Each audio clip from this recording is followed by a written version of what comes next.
Principal اور teacher پر مدرسے کی طرح عبادت کا طریقہ سکھانے کا الزام، مقدمہ درج۔ اسلامی ممالک نے بھی افغان خواتین کو اعلیٰ تعلیم سے روکنے کی مذمت کی۔ کوچی میں سجے گا کھلاڑیوں کی نیلامی کا بازار۔ افواج کے لیے 84,000 کروڑ روپے کے دفاعی سودوں کو منظوری۔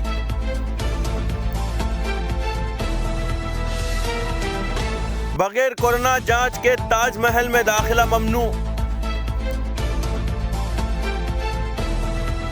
مولانا ابوالکلام آزاد کے یوم پیدائش کی مناسبت سے کانفرنس۔ یوکرین زندہ ہے اور کبھی ہتھیار نہیں ڈالے گا، زیلنسکی کا امریکی کانگریس سے خطاب۔